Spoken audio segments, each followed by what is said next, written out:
My channel. তোমরা সবাই কেমন আছো? আশা করি তোমরা সবাই অনেক ভালো আছো আর আমিও বেশ ভালো আছি।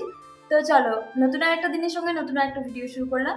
তো তোমরা পুরো ভিডিওটা দেখতে থাকো, আশা করি তোমাদের ভিডিওটা ভালো লাগবে।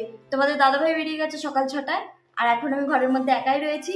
এখন ঘর দর ঝাড় দিয়ে মুছবো, কাজ করব, তারপরে আগে সোজা চান করে নেবো। কেননা আজকে ঠাকুর প্রতিষ্ঠা করব, মানে আমার কোয়ার্টারে তো এতদিন ঠাকুর ছিল না। তো কিছুদিন আগে যে বাইরে গিয়েছিলাম, মানে আগের ব্লগে তোমরা দেখেছো মেলা দেখতে গিয়েছিলাম, তো সেখান থেকেই আর কি নিয়ে এসেছি একটা রাধাকৃষ্ণের পট, ওটাকে আর কি প্রতিষ্ঠা করবো। তো চলো তোমরা পুরো ভিডিওটা দেখতে থাকো, আশা করি তোমাদের ভিডিওটা দেখতে অনেক ভালো লাগবে। তো তাড়াতাড়ি করে কাজকর্ম সারতে শুরু করে দিয়েছি, কারণ আজকে সকাল সকাল স্নান করে নেবো ভেবেছি, কারণ অন্য দিন তো আমি আগে রান্না বান্না করে নিয়ে একেবারে ফ্রেশ হয়ে যাই। তো আজ সেটা হবে না, কেন বললামই যে ঠাকুর প্রতিষ্ঠা করব। তো সেই জন্যই আর কি আগে ঘর দুয়ারটা ভালো করে মুছে নিয়ে তারপরে আমি স্নান টান সেরে লাস্টের দিকে একদম রান্না করব। রান্নার তাড়াটা এখন নেই, কেননা তোমাদের দাদাভাইয়ের আস্তে আস্তে তো 4টে 4:30 বেজে যাবে। কিন্তু তোমাদের দাদাভাই যদি 12টা 12:30-র মধ্যে চলে আসতো তাহলে একটু চাপ হয়ে যেত। যার জন্য ভাবলাম যে না, আজ যখন তোমাদের দাদাভাই নেই, ওর যখন ফিরতে লেট হবে, তখন আজকের দিনেই আর কি ঠাকুরটা প্রতিষ্ঠা করে। ঠাকুর প্রতিষ্ঠা বলতে কি করতে হয় না করতে হয় আমি তো সেটা জানি না। আমি আমার নিজের মতো করে ওই ঠাকুরের জায়গাটা একটুখানি ফুল দিয়ে সাজাবো, সাজিয়ে তারপরে একটু ঠাকুরটাকে বসিয়ে একটু জল বাতাসা দিয়ে ধূপটা প্রদীপটা জ্বেলে দেবো। কিন্তু জানো তো, প্রদীপ জ্বালবো যে তোমাদের দাদাভাইকে বলেছিলাম একটা ছোট বোতলে তেল নিয়ে আসতে, একদম ভুলে গেছে। হয়তো প্রদীপটা এখন আর জ্বালা হবে না, দেখা যাক।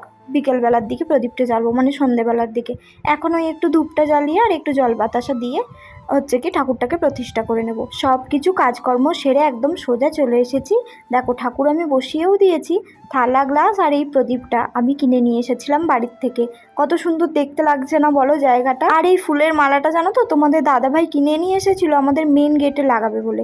কিন্তু আমি তোমাদের দাদাভাইকে ফোন করে জিজ্ঞাসা করলাম যে তোমার ওই ফুলের মালাটা আমি একটু ঠাকুরের কাছে লাগিয়ে দেবো। তা তোমাদের দাদাভাই বললো আচ্ছা ঠিক আছে, তোমার যা ভালো লাগে তাই করো। তো সেই কারণেই আর কি আমি এটাকেই ওই ঠাকুরের জায়গাতে লাগিয়ে দিয়েছি। আর এখানে তো আমি রোজ রোজ টাটকা ফুল পাবো না, সেই কারণে ওই একটা প্লাস্টিকের ফুলের মালা এনে ঠাকুরকে পরিয়ে দিয়েছি। ঠাকুরও জানেন যে একটা কোয়ার্টার, এটা নিজের বাড়ি নয়, যেমনভাবে পারছি নিজের মনের ভক্তিটাই তো আসল, তাই না? ফুল যে দিতেই হবে তার তো কোনো কথা নেই। তো আমি যতটা পারবো আমার নিজের মন থেকে, নিজের ভক্তি থেকে ঠাকুরকে ডাকবো। আর বাইরে জামা কাপড় মেলতে গিয়ে দেখলাম জানো, একটা তুলসী গাছ রয়েছে, মানে এমনি পড়ে হয়েছে হয়তো, ওখান থেকে দুটো পাতা তুলে নিয়ে এসে ঠাকুরের থালা গ্লাসে দিয়ে দিয়েছি। ফুল না পেলে কি হবে, তুলসী পাতা দিয়েই না হয় পুজো করবো। রান্না করা কমপ্লিট হয়ে গেছে, মানে ভাতটা হলেই হয়ে যাবে আর কি। তো তোমাদের দাদাভাই আস্তে আস্তে প্রায় 4টে 4:30 বেজে যাবে। আমি আগেই খেয়ে নেব, কেননা অতক্ষণ ওয়েট করতেও বারণ করে। তো ভিডিওগুলো কেমন লাগছে সেটা কিন্তু অবশ্যই কমেন্ট করে জানাবে। মানে আমার কোয়ার্টারের ভিডিও, নতুন নতুন ভিডিও দেখতে পাচ্ছ, কেমন লাগছে সেটা কিন্তু জানাবে।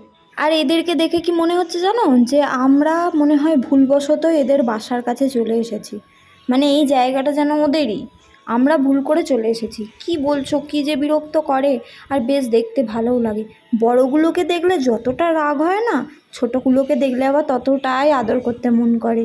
দেখো জীবনে কি আর শান্তি আছে? তোমাদের দাদাভাই এই মাত্র খালি বাড়ি এলো, আবারও ফোন করে ডেকে বলছে একটু কাজ আছে, তা করে দিয়ে যা।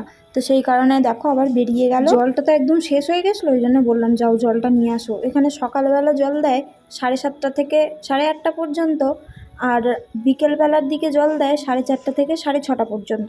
এবার সকালবেলা যেহেতু বেরিয়ে যায় ভোরবেলায়, সেই কারণে সকালে বিকেলবেলায় বললাম জলটা এনে দাও, কারণ জলটা না হলে একদমই চলবে না। অল্পই জল আছে। আর সন্ধে দেওয়া কমপ্লিট, তারপরে আমি তোমাদের দাদাভাইয়ের জন্য একটুখানি বানিয়েছিলাম নুডলস। আজকেই ক্যান্টিন থেকে তোমাদের দাদাভাই এটা কিনে নিয়ে এসেছিলো, আর আমাকে বললো যে একটু বানাও। আর এখানে ও বাজার যাবে বলে একটু রেডি হচ্ছিলো, তারপরে ও বাজার চলে গেল। আমি ভাবলাম সেই ফাঁকে না হয় আমি কাজটা করে নিই, মানে রুটি বানানো আর কি। আজ যেহেতু নুডলস খেলাম, সেই জন্য বলেছে তোমাদের দাদাভাই যে 4টে রুটি করবে, তোমার দুটো আমার দুটো, একটা যেন বেশি না হয়। কেননা আমি 4টে বলে 5টা করে দিই, বা যখন বলে 3টে রুটি করবে তখন আমি 4টে করে দিই, দিয়ে সেই ওকে বেশি করে খেতে হয়, আমি আর খাই না। সেই জন্য বলেছে যেন বেশি না। আর এটাও বলেছে যে দুপুরবেলার খাবারটা যদি বেশি হয় অসুবিধে নেই, রাতে তো খেয়েই নেব, কিন্তু রাতের খাবারটা যেন একটু মাপ বুঝে করো, কেননা আমার তো ফ্রিজ নেই, নষ্ট হয়ে যাওয়ার ভয়। আর বুঝতেই পারছো খুব কষ্ট লাগে জানো তো, যে কষ্টের টাকায় যদি খাবার নষ্ট হয়ে যায় তখন খুব অসুবিধে হয়ে যায়। এমনিতে সেরমভাবে কিছু নষ্ট হয় না, কিন্তু ওই যে সবজিপাতিগুলো নিয়ে একটু সমস্যায় পড়ি। যতদিন না শীতকালটা আসছে বেশ এই সমস্যাটা মানে হতেই থাকবে। আর তো 10-12 দিন পর থেকেই এদিকে শীত পড়ে যাবে, একটু নিশ্চিন্ত হব। রবিবার দিনে বাজার করে নিয়ে আসলে মোটামুটি সারা সপ্তাহটা আমি চালাতে পারবো। আর এখন রবিবার দিনে বাজার করে নিয়ে আসলেই না সবজিপাতি বেশি দিন থাকে না, খুব জোর হলে যেদিন বাজার করে নিয়ে আসে সেই দিনটা থাকে, তার পরের দিনটা থাকে, তাও তার পরের দিনটা যেন কেমন কেমন। আর এই যে রুটি করাটা দেখছো, এইভাবে কাপড় দিয়ে টিপে টিপে যে রুটি করাটা দেখছো, এইটা কিন্তু আমি শিখেছি আমার মানোর কাছ থেকে। আর বেশ এই তাওয়াটা তোমাদের দাদাভাই কিনেছিল ক্যান্টিন থেকে, আর এত সুন্দর তাওয়াটা কি বলবো, খুব ভালো রুটিও হয় দেখি, বেশ সব রুটিগুলো ফোলে। অবশ্য রুটিটা হয় ওই আটাটা ভালো করে মাখানোর কাছে, তবুও কি বলো তো তাওয়ারও ব্যাপার আছে। অনেক তাওয়া আছে জানো তো কামড়ে কামড়ে ধরে, এই তাওয়াটাও ধরে, কিন্তু এই যে আমি একটু একটু করে কাপড়টা দিয়ে মুছে দিচ্ছি ওই আটার গুঁড়োগুলো, যার জন্য না তাওয়াটা পুরো পরিষ্কার হয়ে যাচ্ছে। দেখো একটা কাজ মিটে গেল। আর এই যে খাবার বানানোর চাপটা যে কতটা চাপের সে কি আর বলবো। আমার এখন তো কিছু মনে হয় না, সকালে যখন তোমাদের দাদাভাইকে ব্রেকফাস্ট বানিয়ে দিই, মানে টিফিনে করে দিই, তখন বুকের ভিতরটা কিরকম দূর দূর করে, কেননা ওর ওই খাবার না আরেকজন স্যারও খায়। তো সেই কারণে আমি চেষ্টা করি যাতে রুটি না পুড়ে যায়, যাতে একটু ভালো করে করা যায়, যেহেতু বাইরের মানুষও তো খায় সেই জন্য। তো ভিডিওটা যেই অবধি রাখলাম, thank you for watching, by.